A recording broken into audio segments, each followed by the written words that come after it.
Well, hello. Thank you so much for joining me. We have a special show planned for you tonight because, of course, there is some big breaking news going on in Ukraine right now. Putin has announced a special military operation against Ukraine. And so it's important we talk about it. It's important that we figure out what is really going on and what we can expect to see happening moving forward. So, full disclosure, I didn't really see this coming originally, but I did start to suspect that this was going to happen within the last day, and that was because of some events that had unfolded. The United States, how the U.S. and Germany had reacted to Russia going into the Donbass regions and declaring them independent. So I did not expect, to be quite honest with you, that the United States and Germany would cut off Nordstream 2. I actually thought that they would threaten, maybe sanction, but not actually shut it down and say, we're not going to even go forward with Nordstream 2. That dramatically changed things. That was a dramatic escalation that then about 5-6 hours ago, I actually tweeted out on my Twitter account that we kind of, by doing that, left Russia with no choice but to actually go in and invade Ukraine. So I'm going to explain why all of that's going on and why all of this is about this is not only about NATO. Now, I know NATO is a giant aggression against Russia. They have national security concerns. And so, of course, they are pushing back on the idea that Ukraine would be joining NATO.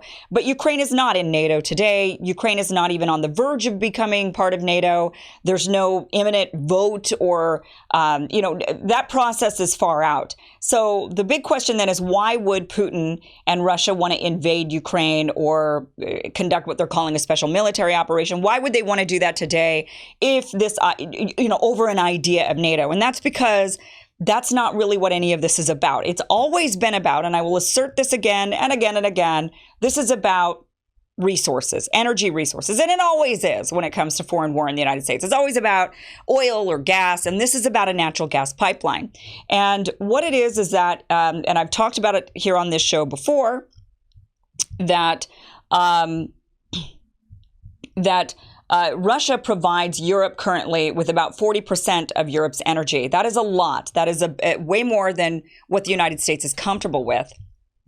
And so Germany had actually then agreed to buy even more gas from Russia. This would actually boost Europe's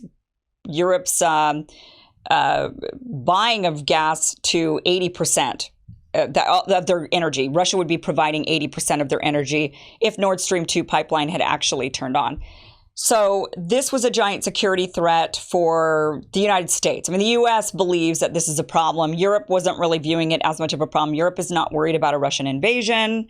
Europe is, Russia is trying to actually become more like Europe. Actually, people in Russia, the Russian government, Putin at one point asked to join NATO. He was in discussions about joining NATO, and then those discussions fizzled out because the United States likes to have a boogeyman, Russia being a nice boogeyman for the United States. And so we have really sort of cut Russia out from being a part of Europe. And we've been bringing in all of these other countries, Poland and going into Ukraine and trying to bring them more into the European fold, but leaving Russia out. And the Russian people and Russia want nothing more but to be considered a European city, Moscow, a European city, and to be kind of embraced inside of the European Union, not necessarily a part of the European Union, but just wanting to be a part of the European culture. They view themselves as European. They have a lot of the same cultures. So that is something that they've sort of they've strived for. But that hasn't happened because historically, Russia has been an enemy. However, that has been changing over the years because Russia has been providing a lot of energy to Europe, and Europe has appreciated it, and Europe wants more of that energy. Europe tried to do a lot of the green energy, renewable sources, didn't work out so well. Really old infrastructure. If you try to go over to Europe, it's a difficult thing to do. So their infrastructure relies on, at this point, until they can modify it, will take them a long time to do. But their infrastructure relies on old school sources of energy. Russia provides a lot of it. So all of this was always about Nord Stream 2 gas pipeline. And over the years, the Obama administration had opposed the building of this pipeline. So this is the Nord Stream 1 gives Europe 40% of the energy. Nord Stream 2 would provide 80% of the energy. So the Nord Stream 1 already turning online was a problem. And the United States didn't really like that very much, but okay, it was only 40% of the energy that could be replaced. Once you get to 80%, that's a real problem. So Obama opposed the building of Nord Stream 2. Trump also opposed the building of Nord Stream 2. Biden opposed the building of Nord Stream 2. This was a project that had been opposed by every single American administration, yet the project continued to move forward. Europe wants Nord Stream 2. Nord Stream 2 completed in September. So it is done. The pipeline is finished. When it was Obama, it was an idea. Then it started to become a reality. And then it became a full-fledged reality under Trump and now fully completed under Biden. So the United States is in last-ditch effort to stop this pipeline from turning on and giving Europe 80% of its energy from Russia. The United States doesn't like that because the U.S. doesn't want Europe to be more beholden to Russia and Russia's interests than the United States. And once Europe becomes dependent on Russian natural gas, then suddenly when Russia wants something and the United States wants something, like let's say the U.S. wants to go to war in some place and it's like a proxy war against Russia, Europe is going to stay neutral. This would turn Europe into a neutral continent, really, much like Switzerland, right? They would just stay out of it, like Sweden and the Nordic countries. They just would stay out of things. And the U.S. doesn't like that. We need Europe. We need we need NATO. And we don't want the European nations to start ditching out of NATO because they don't want to go along with the United States warmongering. We need them. We want them as allies, especially since there's a rise of China in the East. And so even though NATO has nothing to do with China, there are new security pacts that have been formed.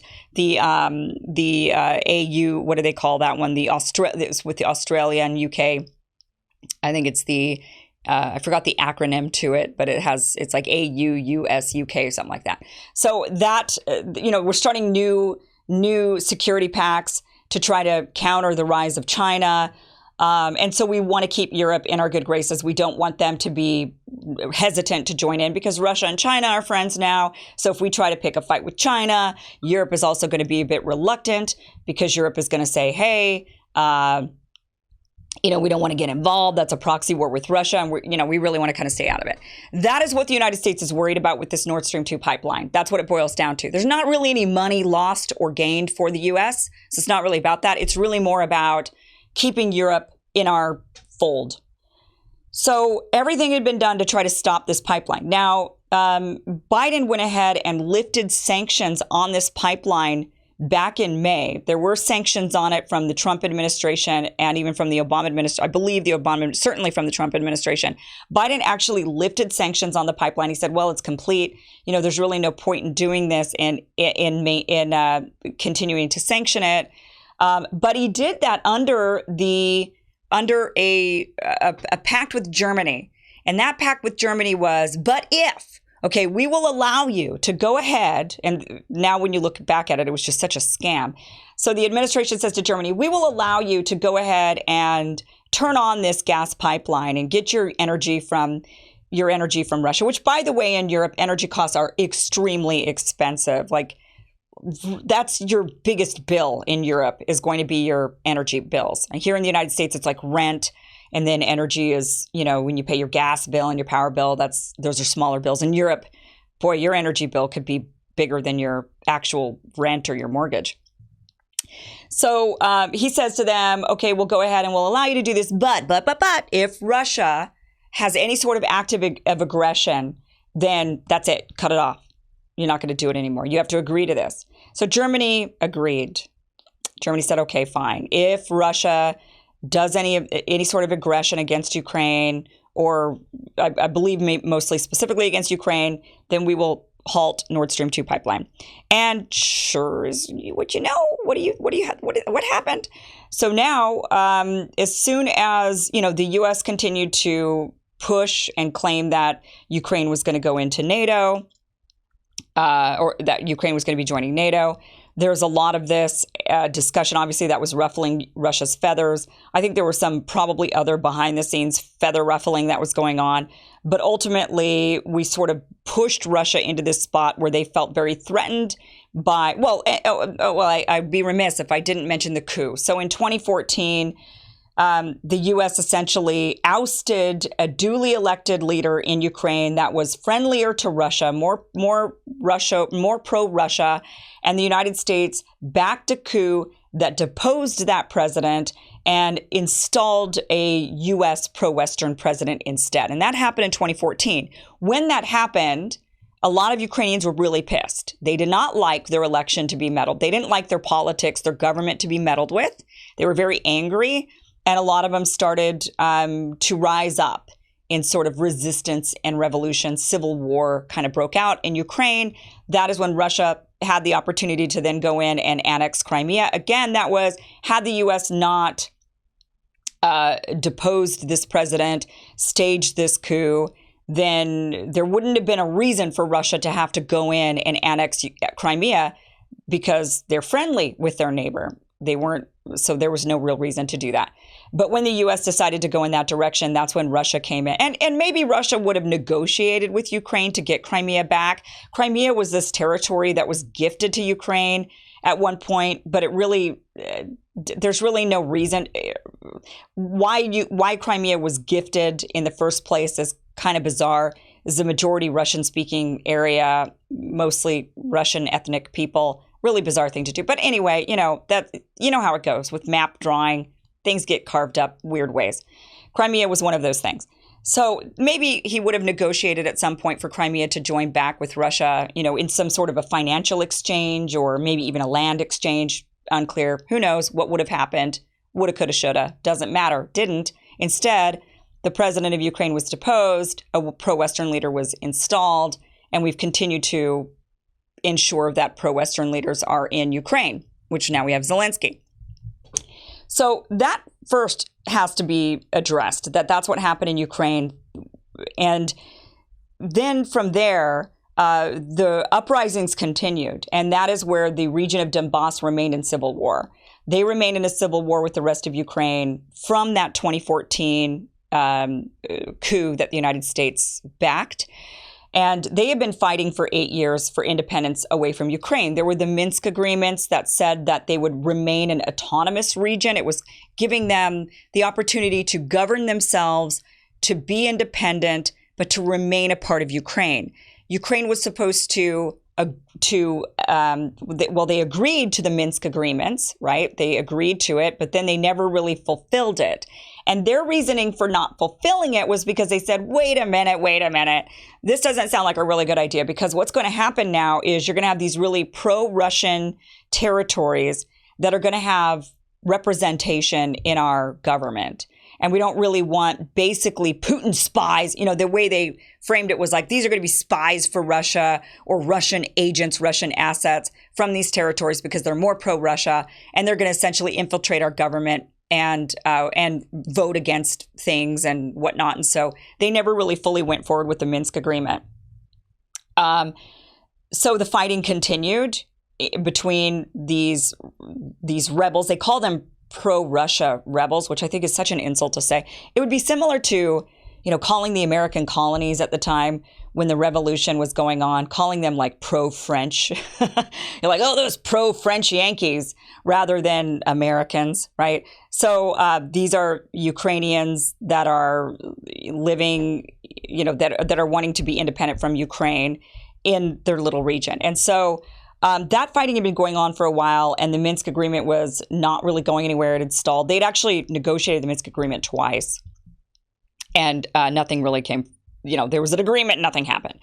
So all of these events put together, and then on top of it, the U.S. not only staging a coup, deposing the government, installing the government we like, then we start to say, and now that we've got this pro-Western government, we're going to talk about NATO, and we're going to talk about Ukraine joining NATO, and that would cause an obvious problem for Russia right away because of these rebel regions that are rising up and fighting, and that would be considered an issue for NATO if we would have allowed Ukraine to even join NATO. I think that had that been described to the American people and there was an actual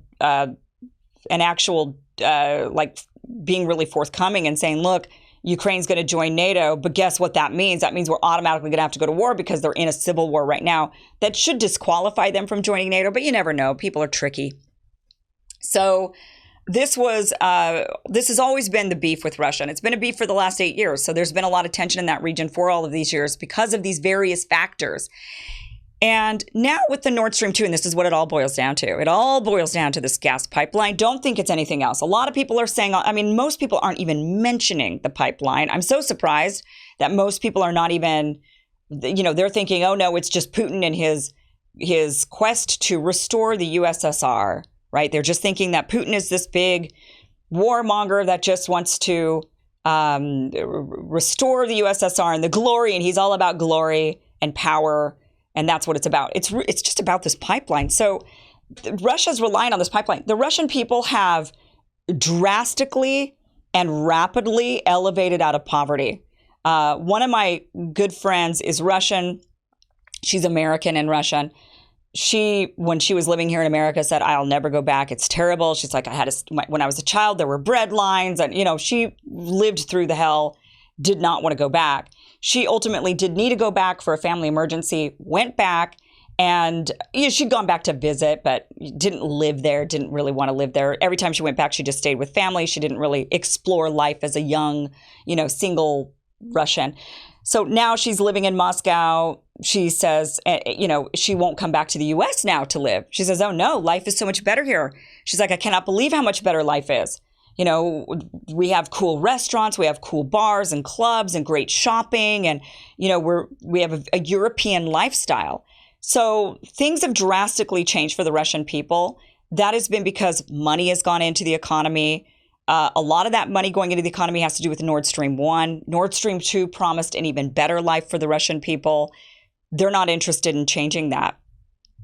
So when the U.S. continued to ruffle the feathers of Russia and say, we're going to get NATO right up to your borders. And remember, Russia at one point wanted to join NATO. Yeah, they talked about it. But we like to have this demonized, boogeyman. And so that's a problem for Russia. And also, there's other reasons why you wouldn't. I mean, I don't think it's a good idea to have Russia join NATO. So I'm not advocating for that by any means. I think that would be a bad idea, just like I think Ukraine is a bad idea, just like I think the Baltic nations, it's a bad idea. Montenegro, bad idea. There's a lot of bad ideas inside of NATO. NATO just really needs, at this point, is a bad idea. Needs to go away, right? What's the point of it anymore? But now they're going to say, see, this is why there's a point. So this is the problem with all of this, because Trump was saying, why do we need NATO? Now all of a sudden you've got Russia coming into Ukraine, and then now people are saying, see, we told you so. This is why. Hate for them to even have an ounce of something that makes it look like they were proven right. But here we are. So,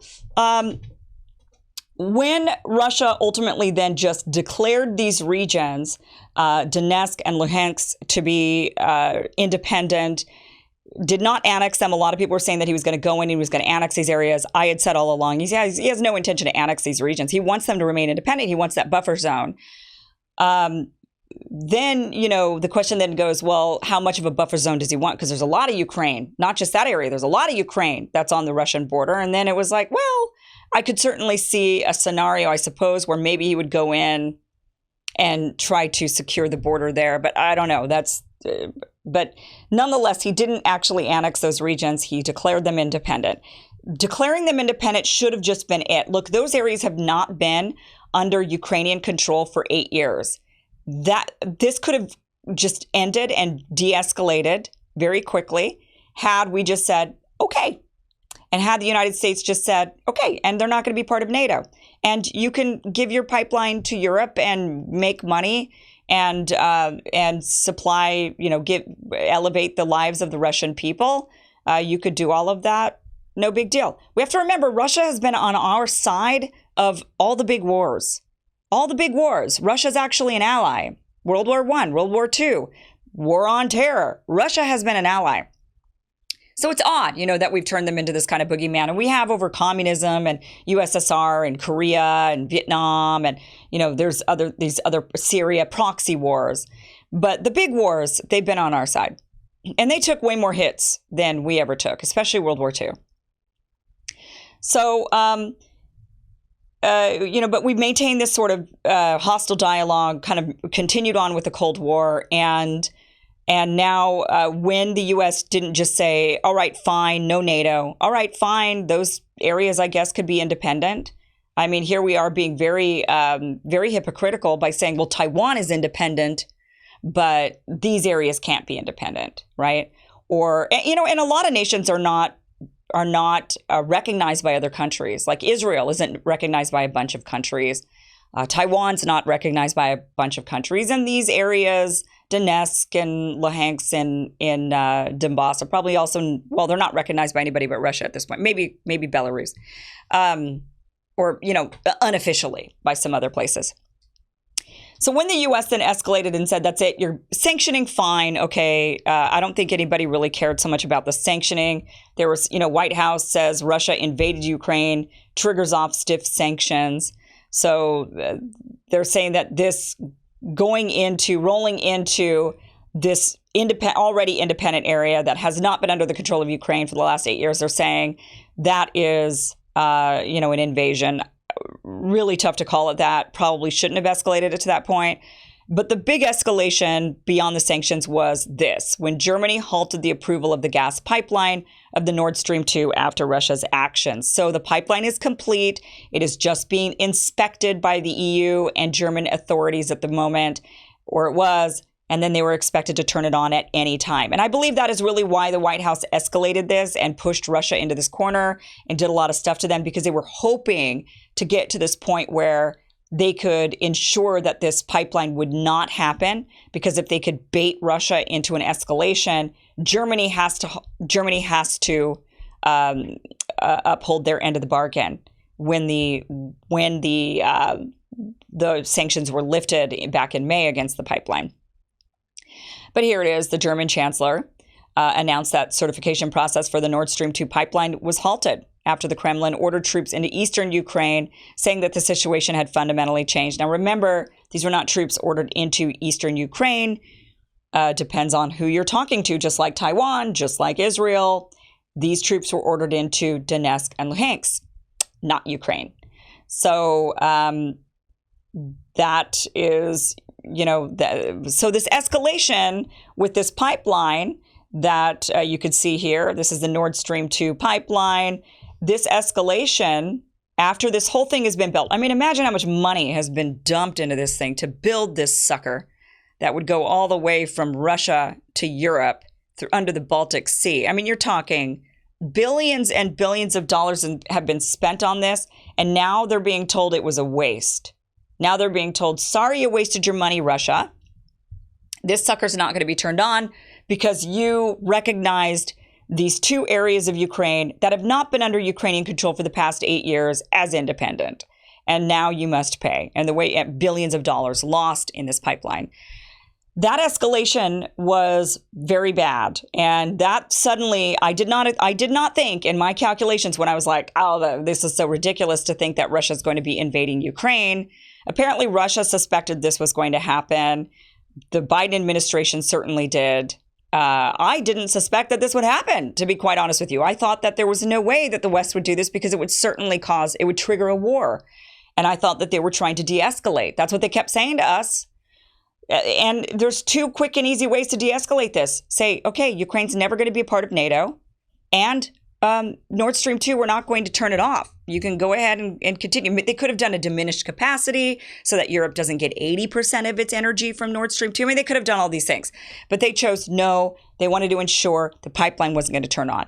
Then I believe, now I don't know if this is true, but my co-host on Rising, Ryan Grimm, mentioned that they were threatening to even shut off or limit Nord Stream 1. I'm not 100% certain about that. I haven't looked it up. If you know, let me know in the comments. That for certain would trigger war. Russia absolutely needs the money from Nord Stream 1. They're counting on the money from Nord Stream 2 to continue to elevate their population. So if you're going to threaten Nord Stream 1, then that is a massive, massive escalation. And then that is why several hours ago, I thought, well, crap. I mean, this is a chess game. They have no other option if you're going to threaten them with turning off all of their monetary, one of their biggest financial resources, if you're going to cut them off like that, not just sanction them, but actually turn off the spigot, then they don't have any choice but to take Ukraine. And the reason is because the other way that Europe would get gas, natural gas, is through Ukraine. It's not as efficient, it's more expensive, but it can be done. So they can turn off Nord Stream 2, they can turn off Nord Stream 1, and they could rely on these older pipes going through Ukraine. Not if Russia controls Ukraine. And then that puts Europe in a situation where Russia controls all the natural gas. And they will absolutely need, and I'm sure this is the calculation that Putin has, the calculation is Europe is going to have to acquiesce and tell the US to back off and not join in. Or the other thing it could do is, I guess, trigger World War III. I guess that could happen. I mean, I guess Europe could try to fight for the gas, but that's still going to be a problem. I'm sure they're sitting in war rooms right now discussing all of this, but the gas is coming from Russia. So no matter how you slice it, what are you going to do? Are you going to go to World War III in order to take over Russia, in order to get control of the gas coming from, to steal the resource? That would be a tough thing to do. And I just don't think we would win that war, because I don't think it would just be Russia. I think there would be maybe a lot of other players involved to ensure that Russia doesn't lose control of its own resources. But at this point, look, I guess anything could happen. I didn't think this would happen. So me sitting here saying to you, I don't think World War III is going to happen. I mean, I don't think so.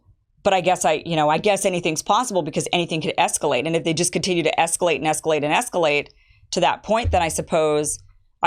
And you know what? Oh, I should have been smarter. And I should have already thought about this, because now that I'm thinking about it with you right here, watching me live, thinking about this, if you're going to go down the rabbit hole of why the pandemic spiraled to the point where the pandemic did, right? It's all about, there's other motivations clearly, especially at this point, now that we see that a lot of these measures that they've been implementing and control and it hasn't been about health or science anymore. It's about something else. And I always said during the pandemic, I was saying, oh my gosh, I don't even want to think about what the next thing's going to be that they're going to try to do to control and to gain power. And, I don't even want to think about what that next thing's going to be, because it could be something really atrocious. Well, World War III would be really atrocious. So now thinking about it like that, dang, do you think they would go that far? I mean, they did, shut down the globe for a pandemic. And they did some really crazy stuff that I thought would never happen. I mean, I was saying all along throughout the pandemic, oh, they'll never do that. I didn't think they would actually lock down. When they were talking about it back in early 2020, I was like, there's no way they're going to shut down the economy. That's crazy. And then they did it.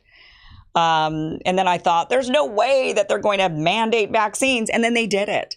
And then I thought here, like, there's no way Russia's going to go into Ukraine. And then I don't know, here we are. So I guess I could sit here and say, there's no way there's going to be World War III, but I should probably keep my mouth shut because maybe I'm a curse. I don't know. Maybe when I say something, it's bad news. So that is, I don't know what to think of all of this. So that's where I'm at with it. I do know, though, that we could de-escalate this. We could just backtrack and say, fine, these areas are independent, fine. Nord Stream 2, fine, turn it back on. NATO, fine, not going to happen. Let's spare ourselves from World War III. But I think there's a lot of players involved who maybe want war.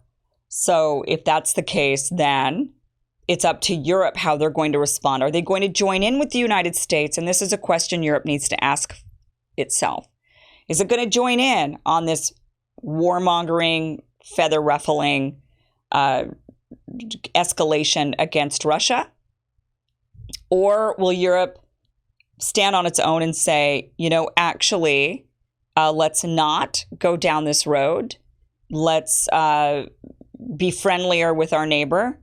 And let's not escalate this to where we're going to have to fight Russia, and there's a possibility then Russia comes in and ends up needing to, I don't know how far Russia will go, and I don't know how far Europe will go. I can't even speculate on this at this moment. So that is where I'm at with all of this. So we will see. I hope that the U.S. and the West, Germany and everybody decides to de-escalate this. I hope that they decide that, the thing to do is to leave Ukraine as kind of a neutral country. It should not be pro-West or pro-Russia. In particular, Ukraine deserves to be autonomous, independent, and neutral, quite frankly. It would be the best for Ukraine to be, but they're forced because of U.S. funding and U.S. backing to be more aggressive towards Russia. That's obviously upset Russia, and we've sort of poked the bear, and now the bear is coming roaring. So that is what's going on. Thanks, guys, so much for watching. I hope you guys all have a good night, and we will continue to learn more as this continues on. But I'm hoping that this de-escalates very quickly because, again, during the pandemic, I thought, what could they possibly come up with next in order to get us to fall in line and behave and do what we're told? And World War III would certainly be that thing. But let's hope they're not that crazy. All right, guys, have a good night. Thank you so much for joining.